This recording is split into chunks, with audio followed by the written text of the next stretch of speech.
नक्कली भुटानी शरणार्थी प्रकरणमा सानु भण्डारी, केशव दुलाल र गुरुङ पक्षका वकिलको बहस सकियो। शीर्ष नेताहरूलाई शरणार्थीको नाममा पैसा उठाउँदैछन् भन्दा वास्ता नगरेको टेकनाथ रिजालको अभिव्यक्ति। प्रतिवादीका वकिलहरू आक्रामक, प्रहरी र सरकारी वकिलमाथि यसरी खनिए। अखण्ड भारतको मुरल बारे बङ्गलादेश र पाकिस्तानले माग्यो भारतसँग स्पष्टीकरण। नेपाल भने भारतकै बचाउमा। मन्त्री परिषद हेरफेरको तयारीमा प्रधानमन्त्री पुष्पकमल दाहाल प्रचण्ड। नेकपा एमालेमा 70 वर्षे हद म्याद हटेपछि वामदेव गौतम भन्छन् नेतृत्वले पहल गरे एमालेमै फर्किन्छु। तराई मधेसमा घर बाहिर निस्किनै गाह्रो, अझै 5 दिन तातो हावा चल्ने सम्भावना। आफ्नो भारत भ्रमणबारे कनीतुकी विरोध गर्नु उचित होइन भन्दै केपी शर्मा ओलीलाई प्रधानमन्त्रीको चेतावनी। नेपाली भूभाग सट्टापट्टा बारे अरूले नै निर्णय गराएका छन्, प्रमाण देखाउन सक्छु भन्दै प्रधानमन्त्रीको अभिव्यक्ति। प्रतिनिधि सभाको आकार ठुलो भयो, तत्काल घटाउन खिमलाल देवकोटाको माग। उडिरहेको कोरियन एयरको जहाजमा नेपालीले चुरोट सेवन गरेपछि त्रिभुवन विमानस्थल ओर्लिने बित्तिकै परे पक्राउ। नेकपा एमाले मेरो घर हो, सदस्य पनि त्यही छ, ओलीले बोलाए फर्किन तयार भएको वामदेव गौतमको भनाई। सरकारले जनताको हितलाई प्राथमिकतामा राख्न नसकेको वामदेव गौतमको जिकिर।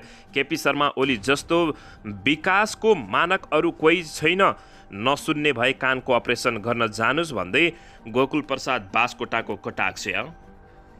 सडकको आधा बजेट प्रधानमन्त्री, अर्थमन्त्री र देउबाको जिल्लामा।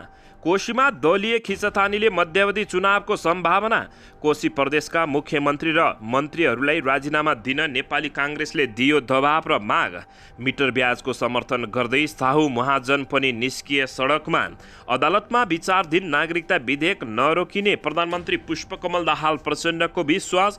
वामदेव गौतमको बहाना। आजीवन अध्यक्ष हुने केपी शर्मा ओलीको चाहना। अब हाम्रो सान सिंहदरबारमा हुनुपर्छ भन्दै रेशमलाल चौधरीको कडा भाषण। जोखिमपूर्ण पेट्रोलियम पम्प हटाउँदै काठमाडौँ महानगरपालिका। आयल निगम भन्छ तत्काल कारबाही गर्न मिल्दैन। र ठमेलमा लिभिङ टुगेदरमा बसेकी युवतीको हत्या, प्रेमी परे पक्राउ। राष्ट्रिय स्वतन्त्र पार्टी सांसदको आक्रोश। अर्थमन्त्रीले अर्को वर्ष सासमा पनि कर उठाउनुहुन्छ। ओडिसा रेल दुर्घटनामा स्थानीय सञ्चार माध्यमद्वारा 3 जना नेपालीको पनि मृत्यु भएको समाचार सार्वजनिक। अब हेर्नुहोस् पुरा समाचार।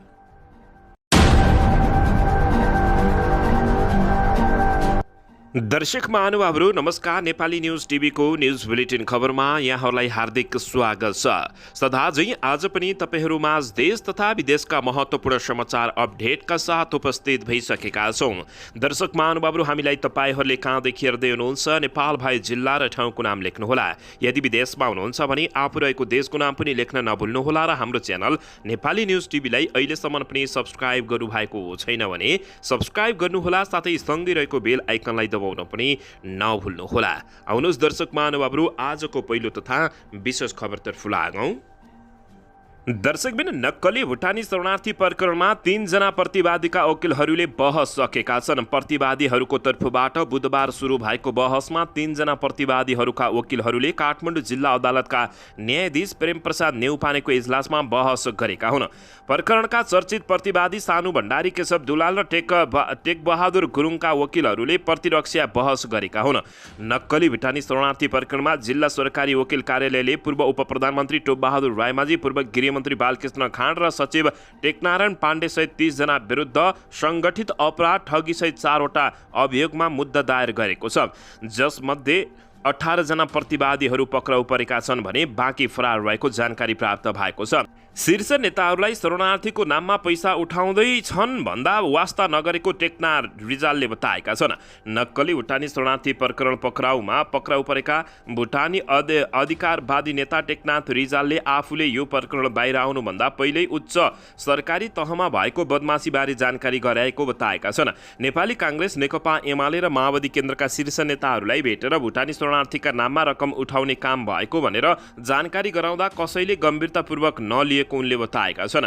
थुनचेक बहसका क्रममा काठमाडौँ जिल्ला अदालत लगिएका अधिकारवादी नेता टेकनाथ रिजालले भने यो घटनाबारे हालसम्म हल्लाखल्ला हुनु अघि नै मैले शीर्ष नेताहरू र उच्च सरकारी अधिकारीहरूलाई भेटेर घटनाबारे जानकारी गराएको थिएँ। वास्ता गरेनन्, अहिले म आफै यस्तो भयो, उनले बताएका छन्। नेपाली नागरिकलाई भुटानी शरणार्थी बनाएर अमेरिका लैजाने ठगी प्रकरणमा रिजाल विरुद्ध पनि किटानी जारी परेपछि प्रहरीले उनलाई 4 जेठमा झापाबाट काठमाडौँ ल्याएको थियो। त्यसपछि काठमाडौँ प्रहरी परिसरको हिरासतमा रहेका उनले मुद्दा अदालत लैजाने बेलामा रहस्यमय रूपमा आफू विरुद्ध प्रेम राजपन्थीको किटानी जाहेरी परेको बताएका थिए। उनले मेरो घरमा तोडफोड गरेपछि मैले 1 वर्ष पहिल्यै प्रहरी विरुद्ध गौशालामा निवेदन दिएको थिएँ। उनले भने त्यसमा कुनै अनुसन्धान भएन, अहिले उनकै जाहेरीमा म विरुद्ध परे, उनले बताएका छन्। केही व्यक्तिहरूले आफ्नो नाम लिएर यिनले के सहयोग गर्छन् भन्दै शिविरमा 5 लाख रुपियाँको दरले उठाउन खोजेको भन्ने सूचना पाए लगत्तै आफू सरकारी तहमा जानकारी समेत गराएको बताएका छन्। दर्शकबिन यसैबीच यता प्रतिवादीका वकिलहरू आक्रामक बनेका छन्। प्रहरी र सरकारी वकिलमाथि खनिएका छन्। नक्कली भुटानी शरणार्थी प्रकरण ठगीको थुनचेक बहसमा यसअघिका 3 दिन अघि निराश देखिएका प्रतिवादीहरू भने बुधबार भने डायरी र कलम बोकेर सुरुवातदेखि नै उत्साहित भएका थिए। प्रतिवादीका कानुन व्यवसायीहरूले बहस सुरु भएकाले उनीहरूले चनाखो भएर सुनेका थिए। 3 जना प्रतिवादीका तर्फबाट बहस सुरु भएर बुधबारको समय सकिँदा प्रहरी कार्यालयका हिरासत कक्ष फर्कन लागेका उनीहरूको अनुहारमा साधारण तारिख वा धरौटीमा छुट्न सक्ने आत्मविश्वास देखिएको थियो। यो प्रकरणमा योजनाकार भनिएका केशव दुलाल र सानु भण्डारी सहित अर्का प्रतिवादी टङ्क गुरुङका पक्षमा बुधबार बहस भएको थियो। तिनै जनाका कानुन व्यवसायीहरूले यो प्रकरणमा संलग्नता स्वीकार गरेका छन् भने बिना प्रमाण र नगदी बुझाएको भएको पैसा आधारमा प्रतिवादी बनाइएको उनीहरूको दाबी रहेको थियो। दुलाल आफै पीडित भएको उनका कानुन व्यवसायी विकास थापाले जान दिएका छन् भने दर्शक महानुभावहरू प्रतिवादीका वकिलहरू प्रहरी र सरकारी वकिलमाथि निकै कडा रूपले आक्रामक बनेको जानकारी प्राप्त भएको छ। दर्शकबिन यसैबीच यता भने अखण्ड भारतको मुरलबारे बङ्गलादेश र पाकिस्तानले भारतसँग स्पष्टीकरण मागेको अवस्थामा नेपाल भने भारतकै बचाउमा उत्रिएको छ। भारतले अन्य मुलुकको राजनीतिक नक्साको भूमिलाई आफ्नो नयाँ सांसद भवनको भित्तामा चित्र बनाउँदा समेत नेपाल सरकार भने उल्टै बचाउमा उत्रिएको देखिएको छ। छिमेकी देश पाकिस्तान, बङ्गलादेश लगायतका देशहरूले भने दर्शक महानुभावहरू चर्को विरोध गरेका छन्। भारतमा हिन्दू राष्ट्रवादका विचारक विनायक दामोदर सरकार वालेको जन्मजयन्तीको अवसरमा प्रधानमन्त्री नरेन्द्र मोदीले उद्घाटन गरेको नयाँ संसदमा राखिएको मुरल भित्तिचित्र विवादित बनेको छ। भारतमा नै 19वटा विपक्षी दलको बहिष्कारका बावजुद प्रधानमन्त्री नरेन्द्र मोदीले उद्घाटन गरेको नयाँ संसद भवनमा राखिएको मुरलको भारत बाहिर चर्को विरोध भइरहेको छ। भारतको नयाँ संसद भवनमा अखण्ड भारतको नक्सा भित्तामा अङ्कित गरिएको छ। सो नक्सा अखण्ड भारत भन्दै नेपालको लुम्बिनी, कपिलवस्तुदेखि पाकिस्तानको तक्षशिल हुँदै बङ्गलादेश, श्रीलङ्का र म्यानमारसम्मको क्षेत्रलाई समेटिएको छ। नयाँ संसद भवन प्रजातन्त्रको मन्दिर भएका बताएका प्रधानमन्त्री नरेन्द्र मोदीले धार्मिक कार्यक्रमसहित नयाँ संसद भवन उद्घाटन गरेका थिए। दर्शक महानुभावहरू उक्त भवनबारे भारतका संघीय संसदीय मामिला मन्त्री प्रहलाद जोशीले नयाँ संसद भवनमा राखिएको मुरलको तस्बिर राख्दै कन्नड भाषामा लेखेका छन्, संकल्प स्पष्ट छ, अखण्ड भारत। दर्शक महानुभावहरू यसको चर्को विरोध बङ्गलादेश, पाकिस्तान लगायतका छिमेकी देशहरूले गरे तापनि नेपालले भने भारतकै बचाउ गरेको छ। यसबारे तपाईहरूले के भन्न चाहनुहुन्छ? प्रतिक्रिया दिन नभुल्नुहोला। दर्शकबिन यसैबीच यता प्रधानमन्त्री पुष्पकमल दाहाल प्रचण्डले मन्त्री परिषद हेरफेरको तयारी थालेका छन्। आफ्नो पहिलो भारत भ्रमण सकेर फर्किएका प्रधानमन्त्री प्रचण्डले मन्त्री परिषद पुनर्गठनको तयारी थालेका हुन्। सरकारले समर्थन गरिरहेको सीके राउत नेतृत्वको जनमत पार्टीलाई सरकारमा ल्याउन प्रधानमन्त्री प्रचण्डले मन्त्री परिषद हेरफेर गर्न लागेको खबर प्राप्त भएको छ। 10 पुसमा प्रधानमन्त्री भएका प्रचण्डले 9 जेठमा मात्र सरकारलाई पूर्णता दिएका थिए, तर जनमत पार्टीलाई सरकारमा ल्याउनु पर्ने भएकाले मन्त्री परिषद पुनर्गठनको तयारी भइरहेको प्रधानमन्त्री प्रचण्ड निकट माओवादीका एक नेताले जानकारी दिएका छन्। मन्त्री परिषदले पूर्णता पाइसकेकाले जनमत पार्टी सरकारमा आउँदा माओवादी केन्द्रले एउटा मन्त्रालय छाड्नुपर्ने हुन्छ। एक नेताले भनेका छन्, जनमतलाई सरकारमा ल्याउँदा माओवादीले एउटा मन्त्रालय छाड्नु पर्दछ, कुन छाड्ने उसको विषय हो। माओवादीबाट उपप्रधान तथा गृहमन्त्री नारायण काजी श्रेष्ठ, ऊर्जा मन्त्री शक्ति बस्नेत, सञ्चार मन्त्री रेखा शर्मा, सङ्घीय मामिला तथा सामान्य प्रकाश मन्त्री अमनलाल मोदी र सांस्कृतिक पर्यटन तथा नागरिक उड्डयन मन्त्री सुदन किराँती रहेका छन्। दर्शकबिन यसैबीच यता नेकपा एमाले 70 वर्षे उमेर हदको प्रावधान हटाउने भएपछि पार्टी छोडेर बसेका नेता वामदेव गौतमले नेकपा एमालेमै फर्किने तयारी गरेका छन्। आफ्नो सदस्यता नेकपा एमालेमै रहेको उल्लेख गर्दै एमाले नेतृत्वले पहल गरी फर्किने उनले बताएका हुन्। मेरो माग उमेर हद हट्नै पर्छ भन्ने थियो। उमेर हदका आधारमा कसैलाई विभेद गर्न पाइँदैन भन्ने उनले भने। नेतृत्वले पहल गरेमा म फर्किन्छु। नेकपा एमाले मेरो घर हो, मेरो सदस्य अझै त्यही छ, वामदेव गौतमले बताएका हुन्। नेकपा एमाले अध्यक्ष केपी शर्मा ओलीले पनि वामदेव गौतमलाई फर्काउन सकारात्मक प्रतिक्रिया दिएका छन्। बुधबार सांसद भवनबाट बाहिरिने क्रममा उनले सञ्चारकर्मीसँग भने एमालेमा जान्छु भन्नुभएको छ भने त्यो ठिक छ, उहाँको सदस्य एमालेमै छ। उनले गौतमले पार्टी एकता अभियान चलाए पनि नयाँ पार्टी नबनाएको टिप्पणी समेत गरेको जानकारी प्राप्त भएको छ। दर्शकबिन यसैबीच यता तराई मधेसका जिल्लाहरूमा झनै गर्मी बढेर गएको छ। मौसम बदलिएसँगै हिजो मङ्गलबार केही शीतल महसुस भएकोमा गर्मी झनै बढेर गएको छ। जनकपुरको अधिकतम तापक्रम 42.2 डिग्री सेल्सियस पुगेको छ भने यस्तै भैरवा 41.8, सिमरा 41.7, नेपालगञ्ज 41.6 र विराटनगरमा अधिकतम तापक्रम 41 डिग्री सेल्सियस पुगेको बताइएको छ। तराई मधेसका सबैजसो ठाउँहरूमा अधिकतम तापक्रम 40 डिग्री सेल्सियस वा त्योभन्दा माथि पुगेको जानकारी प्राप्त भएको छ। दर्शकबिन अधिकतम तापक्रम 40 डिग्री सेल्सियस नाग्दा तातो हावा चल्छ। तराई मधेसमा अधिकतम र न्यूनतम तापक्रम बढ्नुका साथै तातो हावा समेत चल्दा घर बाहिर निस्किन समेत मुस्किल पर्न थालेको छ। तराई मधेसमा अझै झन्डै 5 दिन तातो हावा चल्न सक्ने मौसम पूर्वानुमान महाशाखाले जानकारी दिएको छ। महाशाखाले तातो हावा सम्बन्धी विशेष बुलेटिन निकालेर आउँदो 5 दिन तराई मधेसमा तातो हावा चल्ने सम्भावना कायमै रहेको सावधानी अपनाउन समेत सुझाव दिएका छन्। यस वर्ष मनसुन भित्रिन केही ढिला हुने भएकाले गर्मी बढेको हो। नेपालमा मनसुन भित्रिने औसत समय जुन 13 हो, तर यस वर्ष 1 हप्तासम्म ढिला हुन सक्ने महाशाखाले जानकारी दिएको छ। गर्मी बढेसँगै तराईका धेरैजसो विद्यालय बन्द गरिएका छन्। गर्मीकै कारण अस्पतालहरूमा बिरामी बढ्न थालेका नारायणी अस्पतालले जानकारी दिएको छ। दर्शक महानुभावहरू, तपाईहरू कहाँ के कस्तो अवस्थामा हुनुहुन्छ? यदि तराई क्षेत्रमा हुनुहुन्छ भने आफू रहेको ठाउँमा सुरक्षित रहनुहोला। दर्शकबिन यसैबीच यता आफ्नो भारत भ्रमणबारे कनीतुकी विरोध गर्नु उचित होइन भन्दै प्रधानमन्त्री प्रचण्डले केपी शर्मा ओलीलाई चुनौती दिएका छन्। नेपाली भूभाग सट्टापट्टाबारे अरूले नै निर्णय गराएका छन्, म प्रमाण देखाउन सक्छु भनेर प्रधानमन्त्री पुष्पकमल दाहाल प्रचण्डले निकै ठूलो खुलासा गरेका छन्। प्रधानमन्त्री पुष्पकमल दाहाल प्रचण्डले आफ्नो भारत भ्रमणबारे कनीतुकी विरोध गर्नु उचित नभएको बताएका छन्।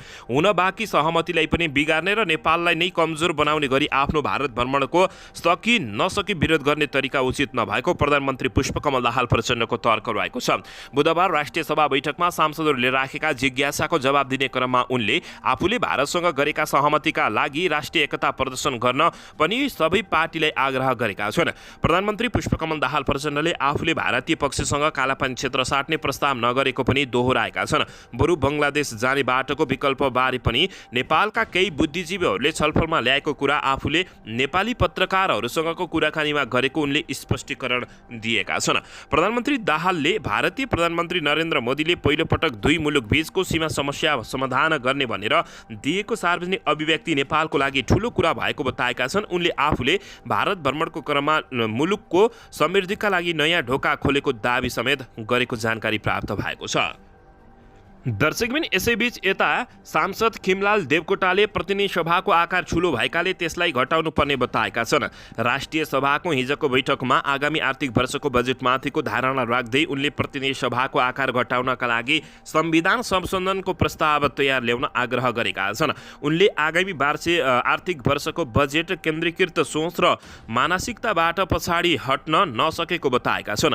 अधिकांश मन्त्रालयले राखेका कार्यक्रम र बजेटलाई राष्ट्रपति र प्रधानमन्त्रीसँग जोडिएका कार्यक्रमले रोकेको उनको भनाइरहेको छ। सार्वजनिक खर्च पुनरावलोकन आयोग सिफारिस गरेका कार्यालयलाई खारेज गर्ने लगायतका विषय सकारात्मक रहेको उल्लेख गर्दै उनले प्रदेश र स्थानीय तहलाई गर्नुपर्ने वित्तीय हस्तान्तरण लगायतका विषयमा सरकार प्रभावकारी हुन नसकेको समेत बताएका छन्। सङ्घीय सरकारले आफूलाई मालिक सम्झिने प्रवृत्तिले वित्तीय सङ्घीयताको प्रभावकारी कार्यान्वयन हुन नसक्ने सांसद देवकोटाको भनाइरहेको छ।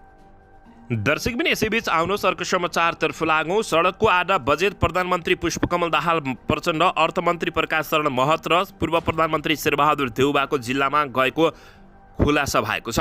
प्रभावशाली नेताहरूको जिल्ला र निर्वाचन क्षेत्रका सडकमा बजेट छर्ने एउटा कार्यक्रम छ, वैकल्पिक सहायक राजमार्ग विकास कार्यक्रम हो। दर्शक महानुभावहरू, यसैबीच आगामी आर्थिक वर्ष 2080-81 को बजेटमा भौतिक पूर्वाधार तथा यातायात मन्त्रालय र शहरी विकास मन्त्रालय अन्तर्गत यो कार्यक्रम राखेर बजेट छुट्याइएको छ भने प्रदेशमा दिएको सशर्त अनुदानमा पनि यो कार्यक्रम घुसाइएको छ। यो कार्यक्रमका लागि भौतिक पूर्वाधार मन्त्रालयमा मात्र 5 अर्ब 20 करोड 57 लाख रुपियाँ छुट्याइएको छ। तर यो रकमको झन्डै आधा रकम 3 नेता प्रधानमन्त्री पुष्पकमल दाहाल प्रचण्डको चुनाव क्षेत्र भएको गोर्खा, नेपाली काङ्ग्रेसका सभापति शेरबहादुर देउबाको गृह जिल्ला डडेलधुरा र अर्थमन्त्री डाक्टर प्रकाश शरण महतोको गृह जिल्ला नुवाकोट गरी 3 जिल्लाका सडकमा आयोजनामा पारिएको छ। मन्त्रालय स्रोतबाट प्राप्त विवरण अनुसार वैकल्पिक सहायक राजमार्ग विकास कार्यक्रम शीर्षक अन्तर्गत 5 अर्बको कुल रकम मध्ये 3 वटा जिल्लामा 232 करोड र बाँकी 74 जिल्लामा 268 करोड रकम मात्रै छुट्याइएको जानकारी प्राप्त भएको छ। सबभन्दा बढी रकम काङ्ग्रेस सभापति देउबाको गृह जिल्ला डडेलधुराको सडकमा 1 अर्ब 10 करोड रुपियाँ बजेट परेको छ। वैकल्पिक सहायक राजमार्ग विकास कार्यक्रममा डडेलधुराका 8 वटा आयोजनामा छनौटमा परेका छन् र एउटै योजनामा 10 करोडदेखि 30 करोडसम्म रकम छुट्याइएको निकै डरलाग्दो खुलासा भएको छ। दर्शकबिन, यसैबीच आउनुहोस् अर्को समाचारतर्फ लागौँ। कोशीमा दलीय खिचातानीले मध्यावधि चुनावको सम्भावना देखिएको छ। कोशी प्रदेशमा वर्तमान सत्ता समीकरणमा नेकपा एमालेका मुख्यमन्त्री हिक्मत कार्की नेतृत्वको सरकार र अब बन्ने सत्ता गठबन्धन मध्ये कुनै पनि सरकारले विश्वासको मत पाउने अवस्था देखिएको छैन। मुख्यमन्त्री कार्की नेतृत्वको सरकारबाट माओवादीले समर्थन फिर्ता लिएपछि यो अवस्था सिर्जना भएको छ। अहिलेको नेकपा एमाले नेतृत्वको सत्ता समीकरणमा नेकपा एमालेका सभामुख सहित 40 र राप्रपाको 6 गरी 46 प्रदेश सांसद छन् भने सत्ता गठबन्धनका नेपाली काङ्ग्रेसका 29, माओवादी केन्द्रको सभामुख सहित 13, नेकपा एकीकृत समाजवादी पार्टीका 4 र जनता समाजवादी पार्टीको 1 गरी 47 प्रदेश सांसद रहेका छन्। जनता समाजवादी पार्टीले मुख्यमन्त्री कार्की नेतृत्वको सरकारलाई दिएको समर्थन जेठ 17 गते फिर्ता लिएको छ, तर समर्थन फिर्ता लिएको पत्र प्रदेशसभा सचिवालयमा दर्ता गराएका छैनन्। प्रदेशसभा सचिवालयमा पत्र दर्ता नगराए पनि जनता समाजवादी पार्टी प्रदेश सांसद निर्मला लिम्बुले जेठ 18 गते प्रदेशसभा बैठकमा विशेष समय लिएर बोल्ने क्रममा समर्थन फिर्ताका साथै सरकारबाट बाहिरिएको सभालाई जानकारी समेत गराएकी थिइन्। दर्शक महानुभावहरू, यसैबीच अब अन्ततः कोशी प्रदेशको सांसदीय राजनीतिक संवैधानिक जटिलता निम्ताएको छ भने अहिलेकै सत्ता समीकरणमा कसैले पनि विश्वासको मत पाउने अवस्था नदेखिएको अवस्थामा दर्शक महानुभावहरू अन्ततः कोशीमा दलीय खिचातानीले मध्यावधि चुनावको सम्भावना रहेको समेत जानकारी प्राप्त भएको छ। यसैबीच कोशी प्रदेशका मुख्यमन्त्री र मन्त्रीहरूले राजीनामा दिन काङ्ग्रेसले माग गरिरहेको छ। नेपाली काङ्ग्रेस कोशी प्रदेश संसदीय दलले अल्पमतमा परेकाले नेकपा एमाले नेतृत्वका मुख्यमन्त्री तथा मन्त्रीहरूले राजीनामा दिनुपर्ने माग गरेका छन्। संसदीय दलका तर्फबाट प्रमुख सचेतक भूपेन्द्र राईले बुधबार प्रेस विज्ञप्ति जारी गर्दै कोशी प्रदेश सरकारको राजीनामा माग समेत गरेका छन्। माओवादी केन्द्र र जसपाले समर्थन फिर्ता लिइसकेको अवस्थामा सरकार अल्पमतमा परिसकेको र काङ्ग्रेसले सदन छल्न प्रदेश सभाको बैठक अनिश्चित समयको लागि स्थगित गराएको प्रति पनि आपत्ति जनाएको छ। कोशी प्रदेश सभाको मङ्गलबार बसेको बैठक बसेपछि अर्को सूचना नआउन्जेलसम्मको लागि स्थगित भएको समेत जानकारी प्राप्त भएको छ। काङ्ग्रेसले प्रदेश सभाको बैठक स्थगित गरेर सरकारले सदनमा ल्याउनु पर्ने सरकारको नीति तथा कार्यक्रम र वार्षिक बजेट अध्यादेश मार्फत ल्याउने तयारी गरिनु अनुचित भएको समेत बताएको छ। माओवादी केन्द्रले सरकारलाई दिएको समर्थन फिर्ता मङ्गलबार फिर्ता गरेसँगै पार्टीबाट मन्त्रीमण्डलमा रहेका 2 मन्त्रीले पनि राजीनामा दिइसकेको बताइएको छ।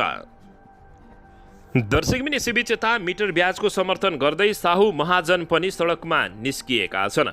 सरकारले मिटर ब्याजीलाई अनुचित लेनदेनको रूपमा परिभाषित गरी कानुनी रूपमा दण्डनीय बनाउन अध्यादेश ल्याएको भन्दै मिटर ब्याजमा ऋण दिने गरेका साहु महाजन आन्दोलित भएका छन्। उनीहरूले पीडित लेनदेन सङ्घर्ष समिति मधेस प्रदेश नामक समूह गठन गरेर आन्दोलन सुरु गरेका हुन्। आफूहरूलाई थप पीडित बनाउन सरकार उद्धृत रहेको भन्दै पीडित लेनदेनको सङ्घर्ष समिति मधेस प्रदेश समितिले विरोध जुलुस निकालेको हो। यसैबीच सरकारले मिटर ब्याज पीडितको समस्या समाधानका लागि मुलुक संहिता सम्बन्धी केही नेपाल ऐनलाई संशोधन गर्ने अध्यादेश 2080 ल्याएको थियो। राष्ट्रपति रामचन्द्र पौडेलले नेपालको संविधानको धारा 14 को उपधारा 1 बमोजिम मन्त्री परिषदको सिफारिसमा गत वैशाख 20 गते सो अध्यादेश जारी गरेका थिए। प्रदर्शनका क्रममा सञ्चारकर्मीहरूसँग कुराकानी गर्दै सिराहाका धनेश्वर यादवले साउ महाजनलाई पीडित बनाउनकै लागि अध्यादेश ल्याइएको आरोप समेत लगाएका हुन्। उनले गरिब तथा असहायलाई सहयोग गरेको रुपैयाँ डुबाउनकै लागि यस प्रकारको अध्यादेश ल्याइएको र त्यसले समाधान दिन नसक्ने समेत बताएका छन्। त्यस्तै पीडित लेनदेन सङ्घर्ष समितिका अध्यक्ष विजय यादवले सरकारले चोर बाटोबाट अनुचित लेनदेन गरेको भन्दै त्यसको रोकथामका लागि अध्यादेश ल्याएका कारण आफूहरूलाई आन्दोलनमा उत्रिनु परेको समेत उनले गुनासो गरेका छन्। दर्शकबिन यसैबीच यता राष्ट्रिय स्वतन्त्र पार्टीकी सांसद सुमाना श्रेष्ठले चालु आर्थिक वर्षमा सरकारले लिएको कर नीतिका कारण गरिबहरू झन गरिबमा जाने बताएकी छिन्। उनले आक्रोश पोख्दै अर्थमन्त्रीले अर्को वर्ष सासमा पनि कर उठाउनुहुन्छ भन्दै बताएका छन्।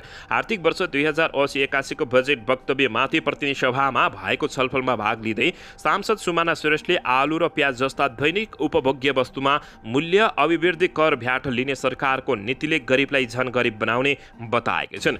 आवरणमा किसान संरक्षणको कुरा गरेर सरकारले किसानलाई नै गरिब बनाउने कर नीति लागू गरेको उनको भनाइरहेको छ। दुध बेच्ने किसानले पनि तरकारी किनेर खानु पर्दछ उनले भने। त्यसैले यो निर्णयले सरासर मार कसैलाई पर्छ भने किसानलाई नै हो उनले बताएका छिन्। राष्ट्रिय तथ्याङ्क कार्यालयका अनुसार नेपालमा गरिबीहरूले खानामा आफ्नो आम्दानीको 65% खर्च गर्नुपर्ने र धनीले 35% मात्र खर्च गर्नुपर्ने देखिएको भन्दै सांसद श्रेष्ठले सोधिन खानेकुरामा कर लगाए पछि कसलाई बढी कर भयो बताएको छन्। सरकारको यो निर्णयले बजेट पास भएपछि आलु प्याज जस्ता तरकारी 13%ले महँगो हुने भएकाले यो लागू हुन नदिने सांसद श्रेष्ठले बताएका छन्। अर्थमन्त्रीले आफूले लक्ष्य राखेको जति राजस्व उठाउन जे पनि गरेको भन्दै उनले अर्को वर्षदेखि सासमा पनि कर लिन सक्ने भन्दै आक्रोश पोखेका छिन्। दर्शकबिन यसैबीच आउनुहोस् अर्को समाचारतर्फ लागौँ। ओडिसामा गत शुक्रबार भएको रेल दुर्घटनामा 3 जना नेपाली नागरिकहरूको पनि निधन भएको खुलासा भएको छ। दुर्घटनामा 1 जना भने घाइते भएका छन्। ओडिसा टिभीको रिपोर्ट अनुसार अहिलेसम्म 4 जना नेपाली नागरिक रेल दुर्घटनामा परेको खुलेको छ। त्यसमध्ये 3 जनाको मृत्यु भएको र 1 जना घाइते अवस्थामा उपचाररत रहेको जानकारी प्राप्त भएको छ। कटकको एसबीबी मेडिकल कलेजमा 15 वर्षीय बालकको उपचार चलिरहेको छ भने उनको नाम रामनन्द पासवान बताइएको छ। उनको खोजीमा पर्सा जिल्लाबाट आएका उनका बुबा हरि पासवानसँग रामानन्दको भेट भएको जानकारी प्राप्त भएको छ। रामानन्द आफ्ना अन्य 3 जना आफन्तहरूसँग कामको खोजीका लागि ओडिसा आएका थिए। उनीहरूको साथमा रहेका 3 जनाको निधन भएको रिपोर्टमा उल्लेख गरिएको छ। दुर्घटनामा नेपालीहरूको मृत्यु भएको बारे स्वतन्त्र पुष्टि हुन भने भइसकेको छैन। उनीहरू कोरोमण्डल एक्सप्रेसबाट यात्रा गर्दै थिए। यात्रु भएकाहरूको पहिचान भने अहिलेसम्म सार्वजनिक भएको छैन। दर्शक महानुभावहरू अन्ततः ओडिसा रेल दुर्घटनामा स्थानीय सञ्चार माध्यमद्वारा 3 जना नेपालीको मृत्यु भएको समाचार सार्वजनिक भएको बताइएको छ। दर्शकबिन यसैबीच यता काठमाडौँ महानगरपालिकाले मापदण्ड विपरीतका र सुरक्षाको दृष्टिले जोखिमपूर्ण पेट्रोलियम पम्प हटाउने तयारी गरिरहँदा आयल निगम भने योजना नबनाई नयाँ मापदण्डका आधारमा पम्पलाई हटावट कारवाही गर्नु उचित नभएको बताएको छ। गत वैशाख 24 गते काठमाडौँ महानगरपालिकाले बालाजुको कोतु धातु आयल स्टोर सिल गरेको थियो। घरको सटरमा सञ्चालन भइरहेको उक्त पेट्रोलियम पम्प मापदण्ड विपरीत भएको भन्दै काठमाडौँ महानगरपालिकाले सिल गरेको थियो। उक्त पेट्रोल पम्पमा सिल गरेपछि काठमाडौँ महानगरपालिकाले अन्य पेट्रोल पम्पलाई पनि कारवाही गर्ने तयारी गरेको छ। सुरक्षाका दृष्टिकोणले जोखिमपूर्ण पेट्रोल पम्पको तथ्याङ्क सङ्कलन भइरहेको महानगरपालिकाका प्रहरी प्रमुख राजु पाण्डेले बताएका छन्। पाण्डेले भनेका छन्, हाम्रो अध्ययनबाट महानगरभित्रका 1 दर्जनभन्दा बढी पेट्रोल पम्प सुरक्षाको दृष्टिकोणले जोखिमपूर्ण रहेको थाहा भएको छ। आयल निगमसँग छलफल गरेर हटाउने प्रक्रिया थाल्दछौँ उनले भने। यसअघि 2076 सालमा मध्य प्रदेशले सुरक्षाका दृष्टिकोणले जोखिममा रहेको भन्दै मुख्य सडक किनारा घना बस्ती र संवेदनशील क्षेत्रका 18 वटा पेट्रोल पम्पलाई स्थानान्तरण गर्ने निर्णय गरेको थियो भने तीमध्ये काठमाडौँ महानगरपालिकाभित्रै 12 वटा पम्प थिए। मध्य प्रदेशले स्थानान्तरण गर्न भनेका 16 वटा पम्प अझै पनि यथास्थानमै सञ्चालन भइरहेका छन्। तर काठमाडौँका मेयर बालेन्द्र शाहले अब निकै कडा कदम चाल्न सक्ने समेत जानकारी प्राप्त भएको छ। दर्शकबिन यसैबीच यता अब हाम्रो शासन सीमा दरबारमा हुनुपर्ने हत्यारा नेता रेशमलाल चौधरीले बताएका छन्। नागरिक उन्मुक्ति पार्टीका संरक्षक रेशमलाल चौधरीले अब आफूले सीमा दरबारको शासन गर्ने बताएका छन्। नवलपरासी जिल्ला समितिद्वारा आयोजित कार्यक्रमलाई सम्बोधन गर्दै उनले अब आफूहरू गाउँपालिका र प्रदेशको शासन गर्ने मात्रै नभएर सिंहदरबारको शासनका लागि तयार भएको बताएका छन्। उनले भने अब हाम्रो शासन गाउँपालिका र प्रदेश सभामा होइन सिंहदरबारमा हुनुपर्दछ। भूमिपुत्रको छोराले यो देशको राज गर्नुपर्दछ। रेशमलाल चौधरीले चाहन्छन् एउटा थारू पुत्र यो देशको प्रधानमन्त्री बन्नुपर्छ। यसका लागि बलिदान किन दिन नपरोस् कि यसैका लागि म 8 वर्ष जेल बसिन, उनले प्रश्न समेत गरेका छन्। दर्शकबिन यसैबीच यता उडिरहेको जहाजभित्र चुरोट सेवन गर्ने एकजना पक्राउ परेका छन्। दक्षिण कोरियाको सियोलबाट काठमाडौँको लागि उडेको कोरियन एयरको 695 नम्बरको उडानबाट आएका झापाका सुभाष पुरी पक्राउ परेका हुन्। त्रिभुवन अन्तर्राष्ट्रिय विमानस्थल ओर्लिने बित्तिकै पुरीलाई विमानस्थल प्रहरीले नियन्त्रणमा लिएको जानकारी प्राप्त भएको छ। पुरीले उडिरहेको जहाजको टोयलेटमा चुरोट सेवन गरेका थिए। चुरोट सेवन गरेको पाइएपछि पाइलटले काठमाडौँमा रहेको एयर ट्राफिक कन्ट्रोल एटिसीलाई खबर गरेका थिए। एटिसीले लगत्तै विमानस्थल प्रहरीलाई खबर गरेको थियो भने प्रहरीले विमान अवतरण नहुँदै नियन्त्रणका लागि तयारी अवस्थामा रहेको स्रोतले जानकारी दिएको छ। घटनाबारे प्रहरीले थप अनुसन्धान भएको जानकारी प्राप्त भएको छ। दर्शक महानुभावहरू, तपाईहरू उडिरहेको जहाजमा चुरोट जस्ता निकै डरलाग्दा पदार्थहरू सेवन गर्नुहुन्छ तथा दर्शक महानुभावहरू यो अत्यन्तै संवेदनशील वस्तु भएकोले तपाईहरू जहाँ जस्तो अवस्थामा फ्लाइट गर्दै हुनुहुन्छ त्यो भने ध्यान दिन जरुरी रहेको छ।